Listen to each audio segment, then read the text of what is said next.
aqui no templo, com a doce e maravilhosa paz de Cristo Jesus, o nosso Senhor, o nosso Salvador. Amém. Também saudamos aqueles que não puderam estar conosco e que cultuam através deste canal. Que o Senhor o abençoe rica e poderosamente. Queridos irmãos, tenho dito isso sempre e tenho cada dia mais sido comprovada a ação de Deus naquilo que é igreja. E faz parte desta igreja estar junta, porque só é igreja quando se une. Uma pessoa sozinha não tem muito sentido do contexto de igreja. Quando você pensa em igreja, é o ajuntamento de pessoas que querem cultuar o Senhor. E como é bom ver você aqui nesta manhã para cultuar ao Senhor. Como é maravilhoso cantar com você. Como é maravilhoso orar com você. Ler a palavra de Deus ou ouvi-la pela dirigente.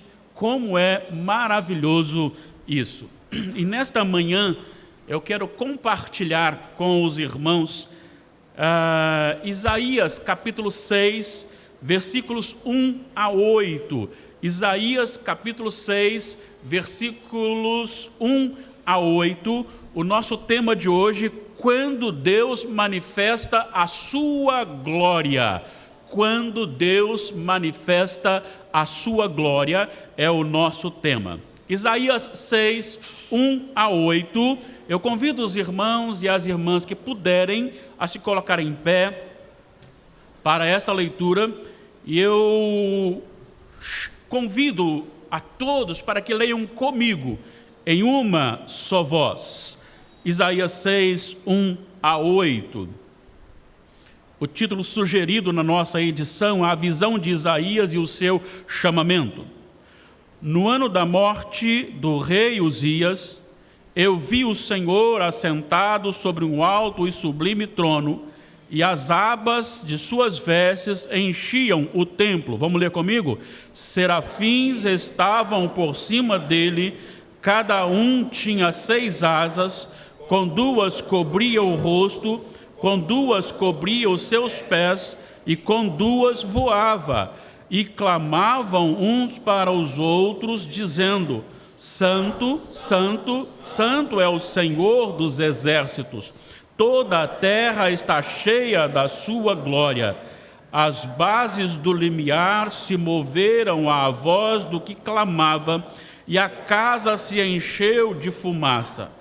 Então disse eu: ai de mim, estou perdido, porque sou homem de lábios impuros, habito no meio de um povo de impuros lábios, e os meus olhos viram o Rei, o Senhor dos exércitos. Então um dos serafins voou para mim, trazendo na mão uma brasa viva que tirara do altar com uma tenaz. Com a brasa tocou a minha boca e disse: eis que ela tocou os teus lábios, a tua iniquidade foi tirada e perdoado o teu pecado. Depois disto, ouvi a voz do Senhor que dizia: a quem enviarei e quem há de ir por nós?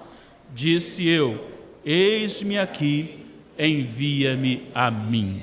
Oremos mais uma vez. Pai, venha ao nosso socorro, pois a tarefa da exposição da Tua Palavra é gigantesca diante da nossa limitação e da grandeza, da glória, da majestade do Senhor. Abençoe-nos, edifique-nos. O desejo do nosso coração é que a Tua obra seja reavivada, não só aqui, mas nos lugares onde o povo do Senhor se reúne e através dos tempos, em nome de Jesus. Amém.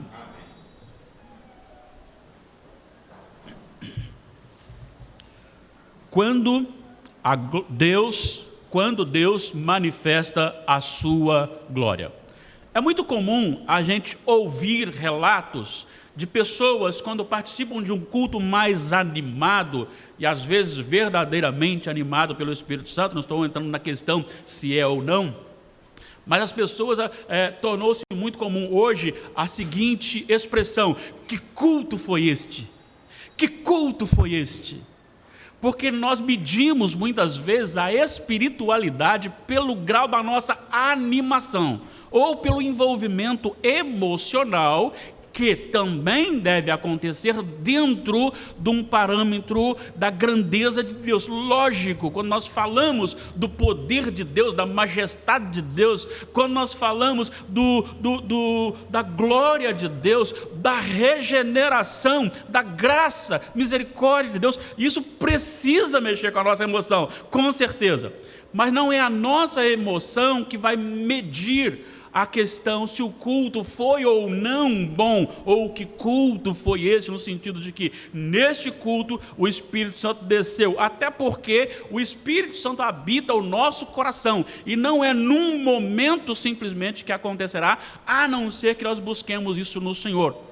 E eu queria justamente estudar com vocês nesta manhã este acontecimento na vida do profeta Isaías. O profeta Isaías é conhecido como o evangelista do Antigo Testamento, pois ele escreve muito a respeito do servo sofredor, e ele descreve detalhadamente não só o nascimento de Jesus, mas todos os atributos de Jesus Cristo e também a sua morte e ressurreição.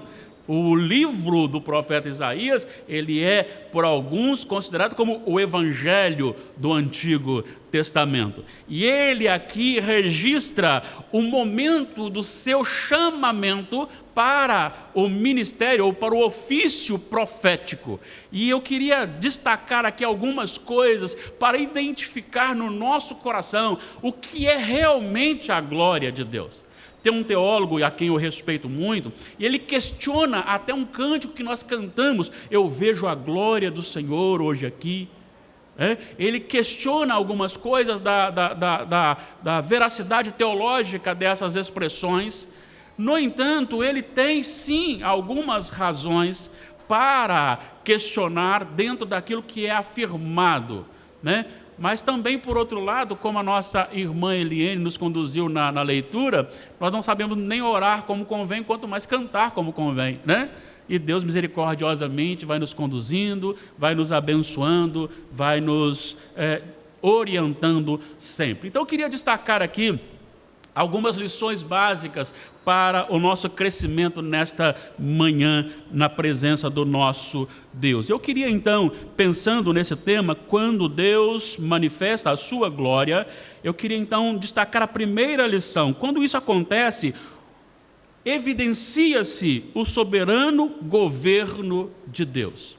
Então, algumas coisas importantes para identificar se realmente o que aconteceu é de Deus ou não. Se é simplesmente um emocionalismo ou se é uma emoção verdadeira, numa manifestação mais direta de plenitude e enchimento do Espírito Santo de Deus. A primeira coisa que você observa quando Deus manifesta é que manifesta nisso, evidencia nisso o seu trono, o seu reino eterno. Olha só o que ele diz: no ano da morte do rei Uzias, possivelmente 739, segundo alguns comentadores, e aí então antes de Cristo, né? Eu vi o Senhor assentado sobre um alto e sublime trono. Presta atenção, um alto e sublime trono.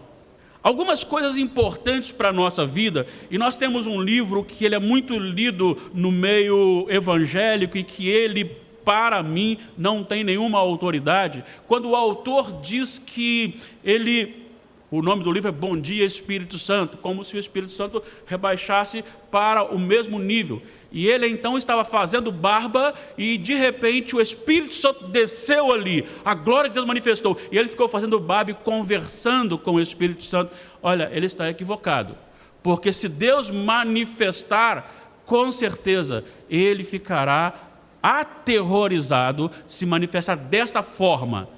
Dessa forma, ele ficará aterrorizado. Até porque quando você pensa na glória de Deus, a não ser o que vamos tratar no final, na pessoa de Cristo, quando você pensa numa manifestação da glória de Deus, sem ser na pessoa de Cristo, o encarnado, normalmente você tem todas as manifestações colocando o homem numa posição bem definida.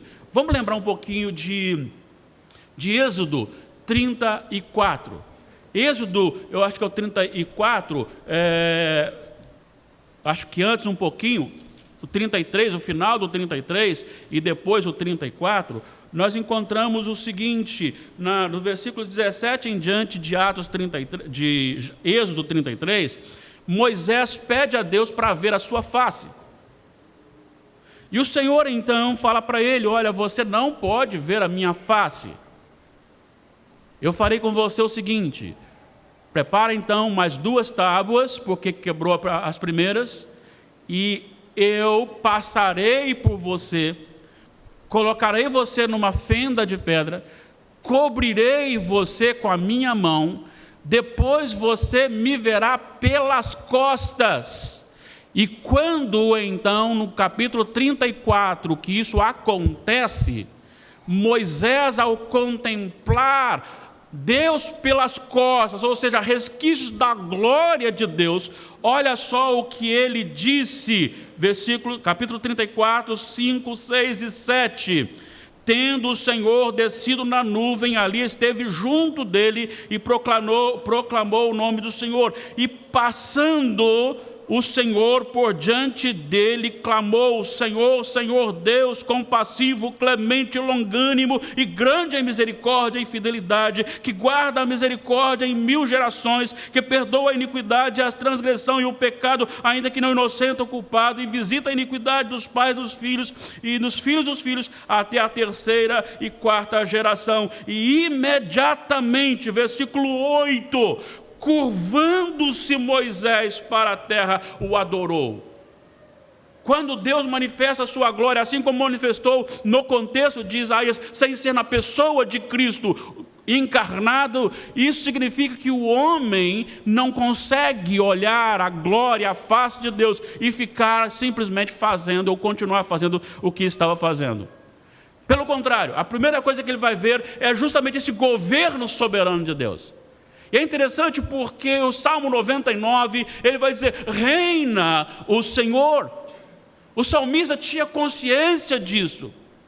E quando nós vamos para Apocalipse 4, quando João é elevado e tem a mesma visão aqui, porém muito mais revelada do que Isaías, quando ele tem uma visão do céu, a primeira coisa que ele vê no céu não são anjos, não são homens, não são mais ninguém, a não ser um grande trono no centro do céu, como governador de todas as coisas. Vivemos uma guerra espiritual que desemboca na terra. E aí olhamos para os acontecimentos e pensamos que a maldade está vencendo. Olhamos para os acontecimentos e pensamos que o mal está prevalecendo. Olhamos para o ser humano e perdemos a esperança.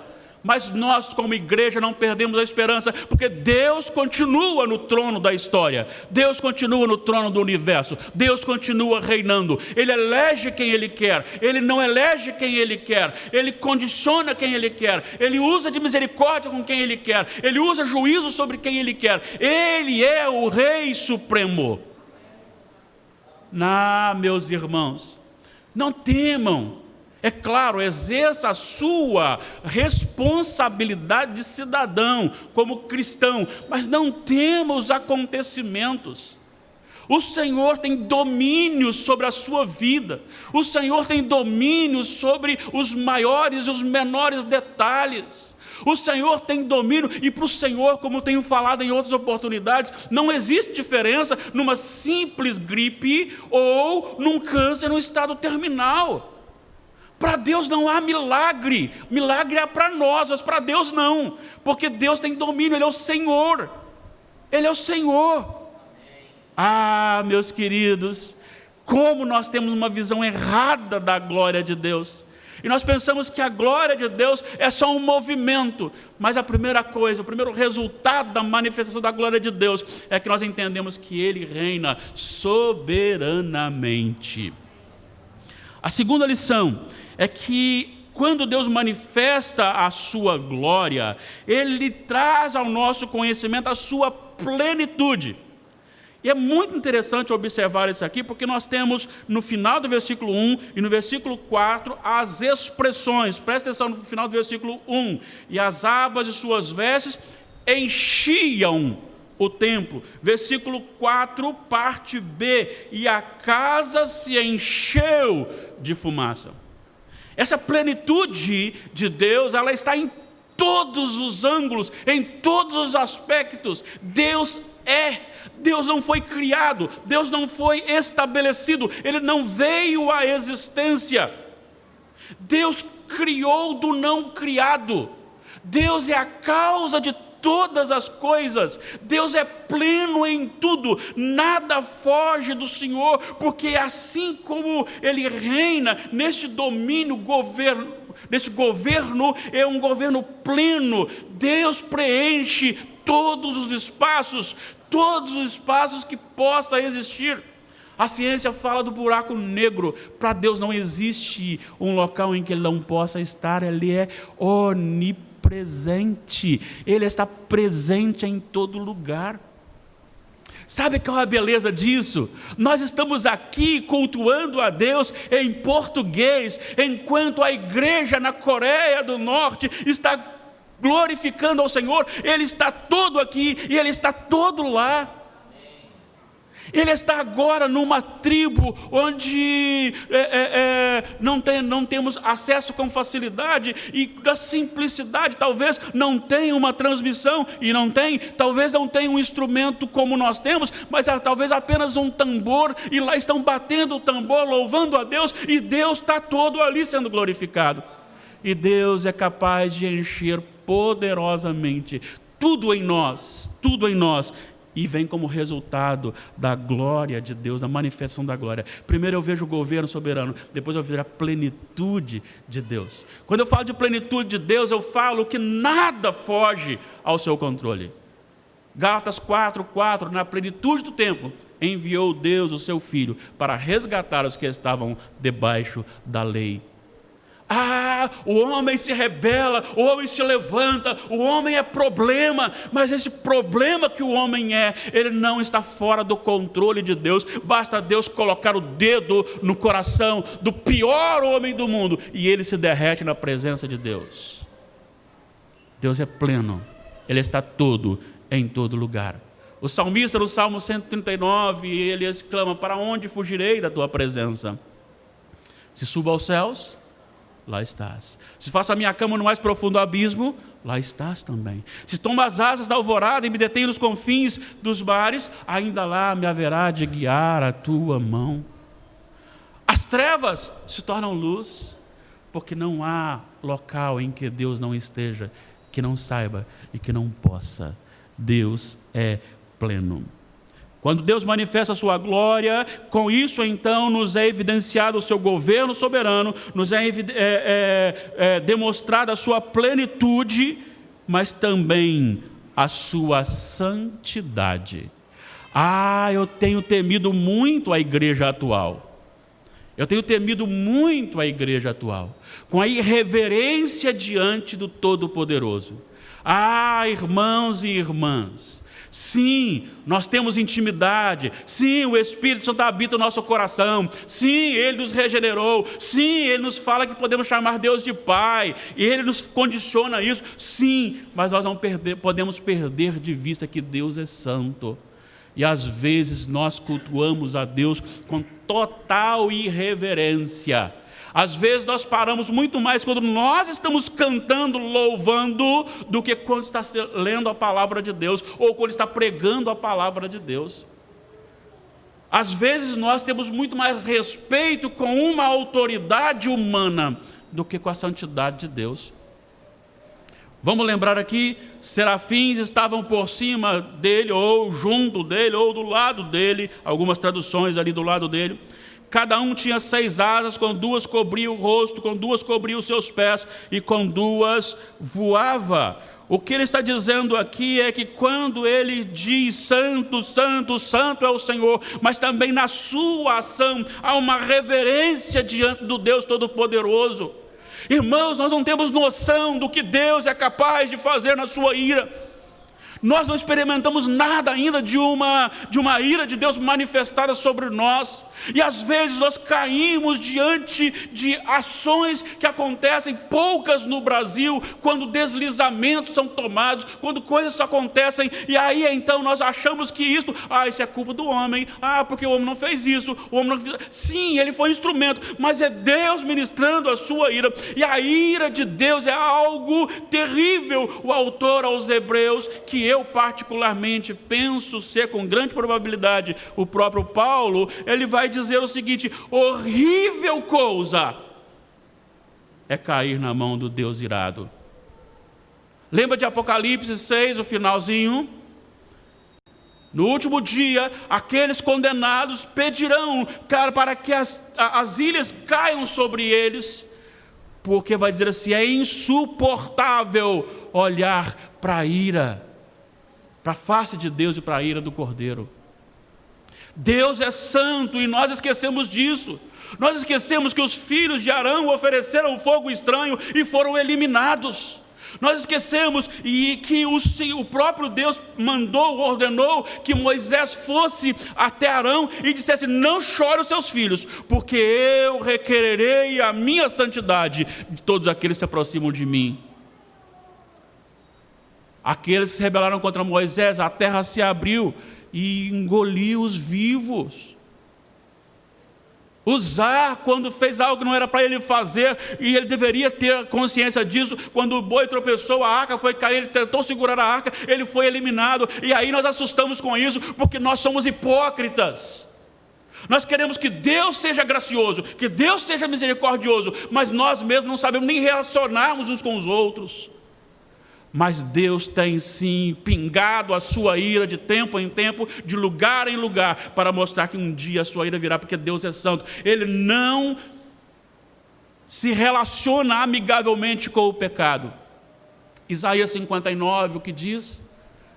As minhas mãos não estão encolhidas para que não possam abençoar, mas os vossos pecados fazem separação entre vós e o vosso Deus. Neste momento, os serafins são anjos sem pecado, porém criados. E por serem criados, agora eles dizem: não somos dignos de olhar para a glória de Deus. E por isso, com um par de asas, cobrem o seu rosto. Eles também dizem: o meu pé, ele é símbolo da minha impureza, e o cobre diante da glória de Deus. E agora com duas eles vão dizendo assim: nós temos que servir, estamos a serviço desse Deus glorioso. Quantas pessoas pensam que nasceram para ganhar coisas, nasceram para ser felizes, nasceram para enriquecer, para ser famosos. Nós nascemos para a glória de Deus, e a maior alegria do ser humano deve ser à medida que ele está sendo usado na presença de Deus com plenitude naquilo que Deus o chamou, no serviço de Deus. Deus é santo, Deus é santo, Deus é santo. Na manifestação da glória de Deus, o seu governo soberano é evidenciado, a sua plenitude é demonstrada, a sua santidade é proclamada, mas ainda dentro desse terceiro, quando Deus realmente manifesta, olha o versículo 4: as bases do limiar se movem. Não dá para você ter um movimento aqui da presença de Deus, dizer que a glória de Deus veio aqui agora, e eu sair ali fora e começar a minha vida suja, porca, sem mudança, sem transformação. Não dá para ficar normal diante de uma manifestação de Deus. Mas aí vem a quarta lição: quando Deus manifesta a sua glória, a rebeldia do homem vem às claras e é confessada. Irmãos, este é ou esta é a evidência maior da glória de Deus sendo manifestada. Ao invés de eu falar, não, eu continuei porque eu estou bem com Deus.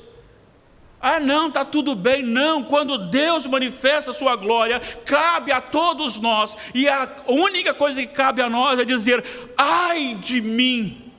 E quando ele fala aqui da questão dos seus lábios impuros, ele está dizendo de algo do coração. Porque o Senhor Jesus disse, a boca fala do que está cheio o coração. E aí você pode medir a sua espiritualidade. O que mais tem fluído da sua boca? O que mais tem vindo como desejo do seu coração? O que você conversa mais? É futebol, é política, é filme, é novela, é família? Ou é o governo de Deus sobre todas as coisas? O que mais sai da sua boca? Durante o dia, o que mais você fala? Isso revela o que está no seu coração. E aí então ele vai dizer, ai de mim, ai de mim. O problema maior do ser humano não é aquilo que ele faz, mas é aquilo que está no seu coração. Lembra os irmãos que nós temos citado muito aqui, o Gênesis capítulo 6, versículo 5. O final vai dizer que era continuamente mal os desígnios do coração. Tem muita gente que vive uma vida com uma moralidade invejável. Não adultera, compra e paga, não mente, é fiel, trabalhador, e que vai para o inferno. Porque a grande questão não é simplesmente aquilo que você faz, mas é aquilo que está dentro, é a rebeldia contra Deus. Porque aquele que não faz como Isaías, que cai por terra e diz, ai de mim, sou homem de lábios impuros, aquele que não tem uma visão de si, quando Deus se manifesta, é porque Deus não manifestou. Quando Deus se manifesta, a primeira coisa é ver-me como um lixo. Isso vai contrário a tudo aquilo que a nossa psicologia ensina. Quando Jesus fala que o menor é aquele que serve, vai contrário a tudo aquilo que o mundo prega. Você não nasceu para ser cauda, você nasceu para ser cabeça. Lembro-me de um cantor que se dizia evangélico, e ele disse numa entrevista, o meu filho está querendo ser baterista, mas eu disse para ele, não, porque baterista fica no fundo, você tem que estar na frente. Ah, misericórdia. Não é Deus que manifestou, porque se fosse Deus, ele dizia, vai lá para trás da bateria, lá para trás da bateria, porque ninguém pode servir a não ser o Senhor, porque nós somos homens maus, pecadores. Mas aquele que faz o bem, Deus fala através do profeta, esse mesmo profeta, dizendo que a nossa justiça sem Jesus é como trapo de imundícia. Deus tem nojo da nossa justiça sem Jesus.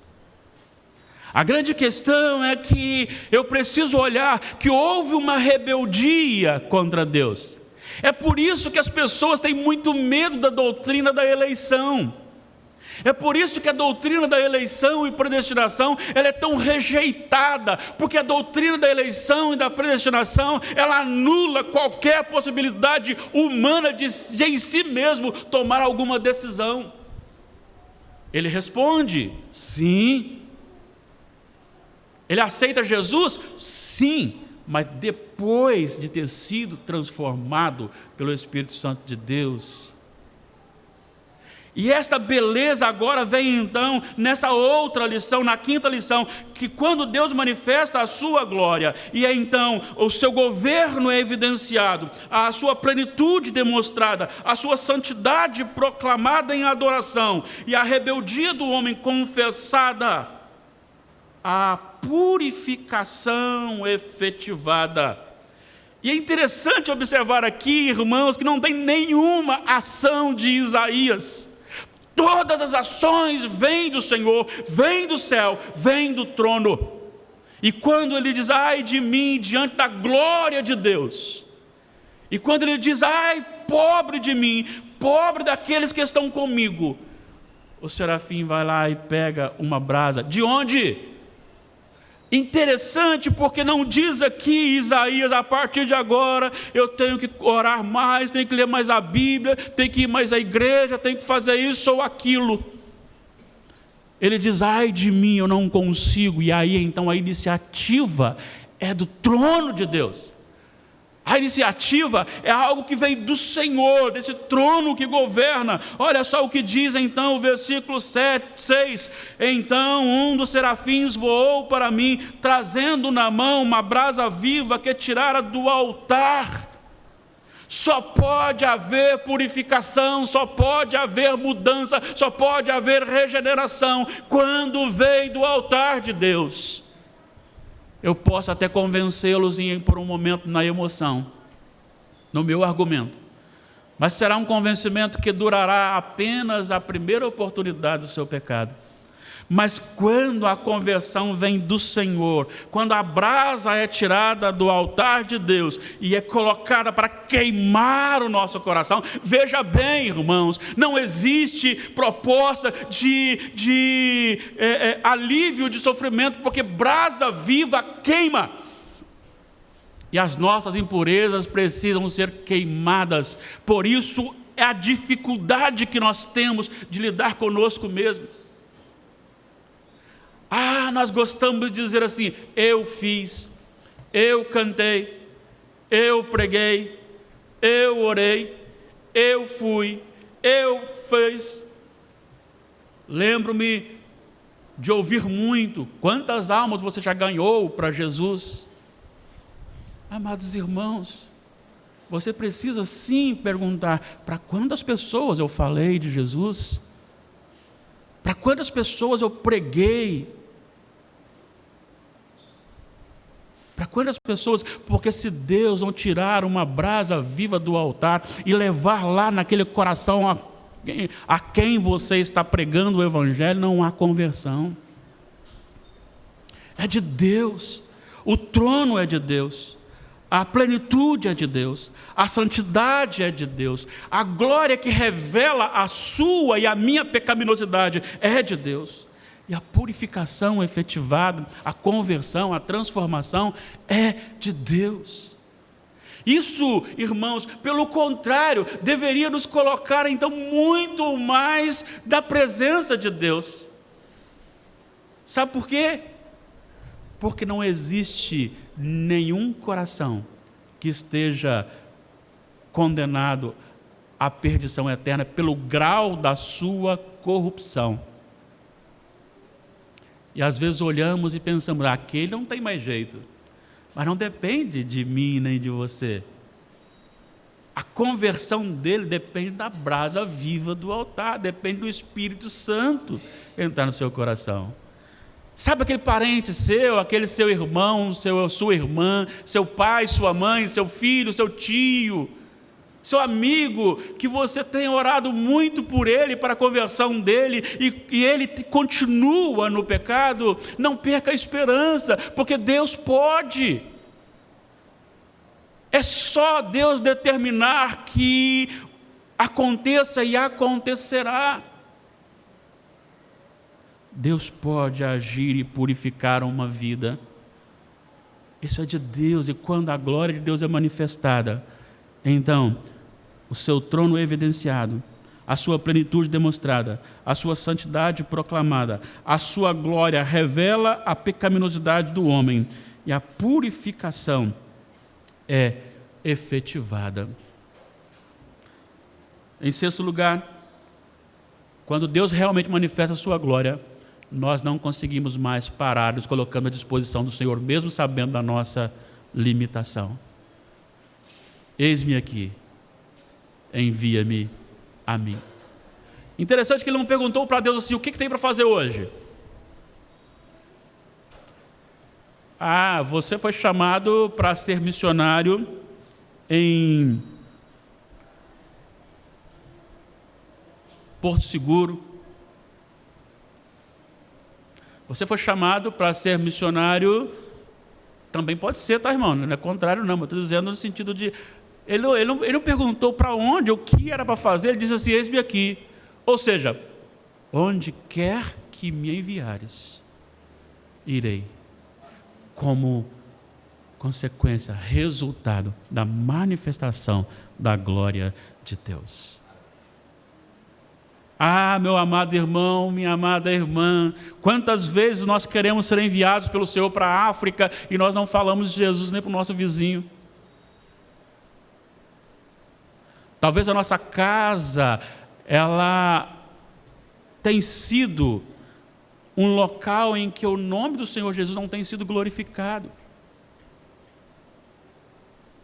Quantas vezes eu tenho saído com os meus amigos, pessoas que eu amo, quantas vezes eu tenho aproveitado essa oportunidade para pregar para ele, porque ele ainda não é convertido? Saiba de uma coisa, se Deus colocou você onde você está, e com as pessoas que você está, é porque Ele quer que você seja um missionário ali. Isso tem um preço. Às vezes somos rejeitados. Mas eu queria fechar aqui, porque para mim nós temos hoje na igreja contemporânea um problema gravíssimo. Um problema gravíssimo. Às vezes nós pensamos e pedimos que Deus precisa manifestar a sua glória entre nós. E como o homem não é capaz de contemplar a glória do Senhor e ficar vivendo normalmente, Deus então enviou a sua glória ao mundo com a forma humana, porque só assim poderíamos nos relacionar com Deus sem sermos condenados. E a maneira como Deus manifestou a sua glória foi enviando o seu Filho Jesus Cristo. João capítulo 10, versículo 30, Jesus disse, eu e o Pai somos um. Em 2 Coríntios capítulo 2, melhor dizendo, antes do capítulo 2 de 2 Coríntios, 1 Coríntios 2, 9, quando ele vai dizer assim, citando Isaías 64, 4, nem olhos viram, nem ouvidos ouviram, ou seja, o que estava por vir, a grandeza e a glória, ele não está falando da consumação dos templos, ele está falando da presença de Jesus. Versículo 10, ele vai dizer assim, mas o Espírito vos revelou. Jesus Cristo é aquilo que o profeta Isaías disse que ainda os olhos não viram, nem ouvidos ouviram. Em João 14, 8, 9, Filipe diz, mostra-nos o Pai, e ele diz, há tanto tempo estáis comigo e não me conheceis? Quem conhece a mim, conhece o Pai. Agora sim, 2 Coríntios, não 2, mas 4, versículo 6, vai dizer que Deus manifesta a sua glória ao homem na face de Cristo. E o problema disso tudo é que nós não queremos Cristo como a glória de Deus. Nós queremos que se levante fumaça aqui. Nós queremos que os ventiladores comecem agora a desordenadamente rodarem. Nós queremos que brilhem luzes aqui. Nós queremos que comecemos a chorar e comecemos então a rodopiar para dizer que Deus está presente. Mas Deus está presente na pessoa do seu Filho e nós temos desrespeitado e rejeitado, assim como os judeus o rejeitaram. E João disse no capítulo 1, versículo 11, veio para os que eram seus, mas os seus não o receberam. Eles rejeitaram a Jesus porque eles achavam que Jesus, Deus não podia se manifestar numa manjedoura, Deus não podia se manifestar numa pessoa simples, numa pessoa carpinteira. Deus tinha que manifestar no palácio real, Deus se manifestar com doutores, Deus se manifestar com famosos, com ricos, e por isso rejeitaram o Senhor Jesus. Hoje a igreja que nós vivemos está cometendo o mesmo erro, e eu chamo a sua atenção para isso, meu amado irmão, minha amada irmã. Deus revelou a sua glória em Jesus, e nós estamos rejeitando a sua glória em Jesus, porque queremos coisas novas. Paulo, escrevendo aos Coríntios, no primeiro capítulo da primeira epístola, ele vai dizer que os judeus pedem sinais, os gregos pedem sabedoria, mas nós oferecemos a glória de Deus, que é a cruz de Cristo. Nós estamos como os judeus, nós queremos manifestações, nós queremos arrepios, enquanto o Senhor Jesus está presente, mas isso não serve, isso não satisfaz, porque nós somos crentes egoístas. Nós somos crentes que gostamos de aparecer e gostamos de estar por cima, bem vestidos, bem apresentados, bem vistos, enquanto que a glória de Deus se manifestou na face daquele que nasceu numa manjedoura, naquele que trabalhou no serviço pesado, naquele que veio para servir a todos. Quantas vezes nós temos vergonha de falar assim: qual a sua profissão? Dona de casa. Tem que ser doutora, tem que ser doutor. Qual a sua profissão? Eu sou um zelador. Não posso falar porque é vergonhoso. Eu fico observando lá o pessoal da limpeza do condomínio. Já imaginou se eles parassem de trabalhar? Já imaginou se aquele que varre a rua parasse de varrer a rua? Aquele que colhe o lixo parasse de colher o lixo? E nós olhamos e queremos as melhores posições, porque nós ainda não entendemos o reino de Deus. Por isso rejeitamos a Jesus como a manifestação da glória de Deus. Jesus está presente, mas Ele é insuficiente. Tem que haver algo diferente. Eu quero ver sinais. Deus manifestou a sua glória para ser, então, palpável ao ser humano, quando Ele fez que Cristo se encarnasse e viesse. Isto é o reino de Deus. Sabe a dificuldade e por que Jesus então registrou o Sermão do Monte?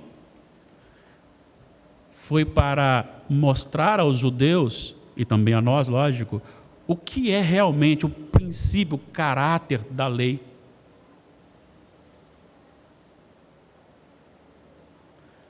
O reino de Deus, irmão, ele não diz respeito a ser servido. Quantas pessoas saem da igreja e dizem: não me amaram, essa igreja não me ama, essa igreja não faz nada, não gosta de mim. Reino de Deus, meu irmão, minha irmã, não é para você ser servido ou ser amado, é para você servir e amar. Nós nascemos para o serviço de Deus. Alguém está errado, que o Senhor cuide dele, mas o meu trabalho é amar e servir, e não ser amado e ser servido. Eu não preciso disso, apesar da luta constante que há no coração da gente. Precisamos sim pedir ao Senhor que tenha misericórdia de nós e que revele em nós cada dia mais o Espírito do reino de Deus. Tome conta do nosso coração e que realmente essa glória de Deus, quando nós olhamos para o ministério de Jesus, nós então glorifiquemos ao Senhor. Quando nós olhamos para o serviço de Jesus, para a cruz de Cristo, para a sua ressurreição, para a sua ascensão, nós nos quedamos aos pés do Senhor, assim como Moisés fez em adoração. Porque, meu amado irmão, minha amada irmã, você não estaria com convicção de céu se não fosse a cruz de Cristo. Ser perdoado só não resolveria o problema, você tem que ser declarado justo. Você pode ser perdoado de uma parte ou de todas as suas culpas até agora, mas se Deus não mudar, não lhe declarar justo, você continuará pecando. Isaías recebeu a purificação porque ele clamou ao Senhor, mas se Deus não tivesse dado a ele a purificação, só o perdão, ele continuaria sem Deus depois. por isso Deus revelou a sua glória. Irmãos, precisamos nos encantar com isso, nos encantar não com arrepios, mas encantar com a maravilhosa obra de Cristo pela igreja. Precisamos nos encantar com o amor de Deus para conosco. E aí então nós vamos buscar obedecer à lei de Deus. Não com medo do inferno, porque nós não somos de lá. Se eu estou com medo do inferno, não, para que eu vou ter medo do inferno? Só não vou para lá. Eu sirvo ao Senhor porque Ele me deu uma nova vida. Ele se revelou a mim aquilo que Ele quis se revelar, e isto é suficiente. Eu não preciso de mais sinais. Se Deus os quiser dar, é da competência dEle, mas o que eu preciso está aqui, nas Sagradas Escrituras. Ele se revelou a mim e a você o suficiente para nos alegrarmos nele, nos contentarmos nele, para a glória dEle. Entre outras, se você então é capaz de reconhecer maravilhosamente o governo soberano de Deus, a plenitude de Deus, a santidade, ainda que não consigamos vê-lo realmente como Ele é. Se conseguimos nos ver como miseráveis pecadores sem Ele, e se conseguimos ver que Ele é capaz de purificar o meu coração, e se Ele então nos motivar a falar para outros, então com certeza você experimentou a glória de Deus. E ela veio em Cristo Jesus. Deleite-se no Senhor. Não tenha medo do inferno, tenha gozo em Deus. Tenha alegria no Senhor. Como está a sua vida? Sabe, a gente, não é você não, nós temos uma luta constante dentro de nós, não é verdade? Paulo, escrevendo aos Gálatas, capítulo 5, versículo 16 e 17, ele vai dizer nesses dois versículos que há uma luta constante entre o que é carnal e o que é espiritual dentro de nós. Como nós temos dificuldade de nos relacionarmos com as pessoas. Não converso com fulano, não perdoo porque me magoou. Sou crente, com Deus estou bem, mas com a irmã tal, com o irmão tal, não. E aí João lhe dá uma triste, porém real, palavra. Se você não ama o seu irmão que vê, como é que você vai amar a Deus que não vê? E se você diz que ama a Deus e odeia o seu irmão, não sou eu que estou dizendo não. João, inspirado, disse: você é mentiroso. Jesus é suficiente para nos quebrantar e sermos capazes, mesmo machucados, pedir a Deus força e sermos capazes de perdoar. Irmão, só existe na oração uma referência de Jesus logo após. Ele indica os princípios da oração, que chamamos dominical, a oração que Jesus ensinou aos seus discípulos, e ele repete logo em seguida a única expressão que ele repete. Ele diz assim na oração: e perdoa-nos as nossas dívidas, assim como nós temos perdoado uns aos outros as suas dívidas, as suas ofensas. E aí depois que ele termina a oração, ele diz assim: se você perdoar o seu irmão, será perdoado pelo Pai. Se você não perdoar, você não será perdoado. Não é o Everson que está falando isso, não. Eu não aprendi isso com meu pai, não. Embora ele tenha me ensinado a Bíblia, mas eu aprendi isso com o próprio Senhor Jesus. Nós precisamos mudar a nossa vida, ter uma vida transformada. Uma outra coisa que precisamos entender, irmãos, a nossa vida tem que ser pautada dentro dos princípios da palavra de Deus. porque Deus continua reinando. Não é o que eu acho. Hoje de manhã eu estava vendo uma palavra de um saudoso teólogo que eu não conheci pessoalmente, R.C. Sproul, e ele dizendo que tinha muita dificuldade com a doutrina da eleição e da predestinação, mas aí ele, ao terminar o seu seminário, ele colocou na sua sala pastoral assim: eu vou pregar o que Deus manda pregar, não o que eu acho que devo pregar.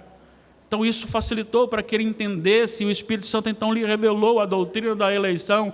Mas não é o que eu acho que é melhor. A igreja não está aqui para dar comida aos pobres, embora isso seja uma realidade normal da igreja, mas a função principal da igreja é dizer para o pobre, para o rico e para todos aqueles que ainda não têm o Senhor Jesus, dizer assim: você está morto sem Jesus. Não é o dinheiro, não é a educação que resolve o problema, é Jesus e só Jesus. Claro que eu convertido amarei aquele que está perto de mim.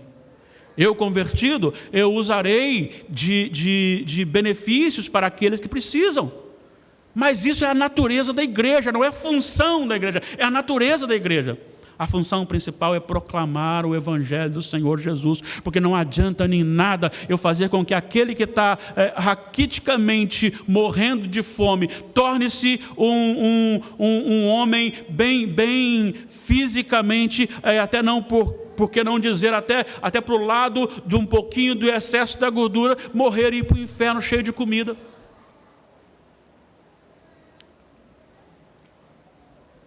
Sim, eu preciso olhar para aquele que precisa, faz parte, estamos aqui para servir, mas a principal mensagem da igreja é proclamar que a glória de Deus foi revelada na face de Cristo, e que este Deus ele é santo, e essa santidade revela a minha pecaminosidade, e só a brasa do altar, simbolizada aí, a brasa do altar, o Espírito Santo, pode fazer alguma coisa de mudança.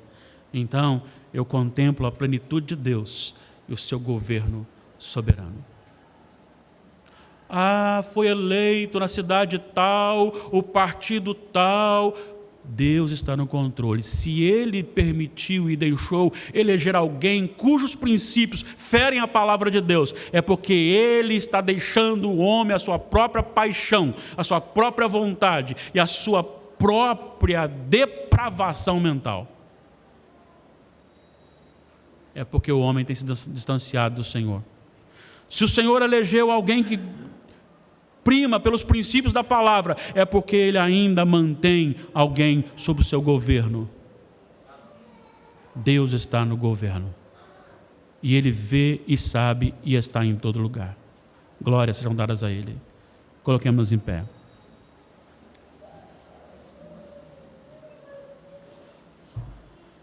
Tu és soberano, ó Deus bendito. E quando teu filho Jesus disse sobre João Batista que ele era o maior dos profetas nascidos de mulher, e que o menor no reino dos céus era maior que ele, com certeza, Pai, nós temos a grande, maravilhosa bênção e privilégio de vivermos neste período, quando Tu revelaste em Jesus a Tua glória, e nós podemos ver o Senhor na face de Cristo, a Tua glória na face de Cristo. Mas, ó Pai, abra os nossos olhos para que possamos contemplar esta glória, para que possamos, ó Deus, nos quedar diante da Tua glória, para que possamos reconhecer o Teu domínio soberano, a Tua plenitude, a Tua santidade, o Teu poder, a Tua majestade, a nossa pecaminosidade, a nossa carência, mas também, Senhor Deus, nos dê a bênção de não apenas crer no sentido de intelectualidade, mas no sentido de conversão, da purificação que vem do Teu trono. E se nós temos falhado, e temos, perdoa-nos. Desperta-nos, ó Deus, assim como Isaías, possamos dizer: eis-me aqui. O meu vizinho será convidado hoje para vir ao culto, ele ouvirá do Senhor Jesus. Meu pai, minha mãe, meu filho ou filhos, esposa, esposo, irmãos, amigos, ouvirão, porque eis-me aqui. E se tu me chamares, ó Deus, para outro local, eis-me aqui. E se me tirares do conforto atual para um local onde não o terei, eis-me aqui. Mas perdoa, Senhor, a igreja, quando nós não temos nos deleitado na obra de Cristo, nos deleitado na glória do Senhor revelada na face dele. Reaviva, Senhor, a tua obra, para que, ao falarmos isso uns com os outros, os nossos olhos brilhem, que o nosso coração seja jubiloso e que as nossas palavras serão palavras santas, edificantes e evangelizadoras. Cuida, Senhor, de todos nós. A tua glória já foi manifestada em Cristo Jesus, e nós queremos não rejeitá-lo como a glória do Senhor, para que, ó Deus, a nossa conduta seja diferenciada e, brilhando a nossa luz, aqueles que nos veem glorifiquem o teu poderoso nome. Que o Senhor nos abençoe, em nome de Jesus. Recebamos a bênção.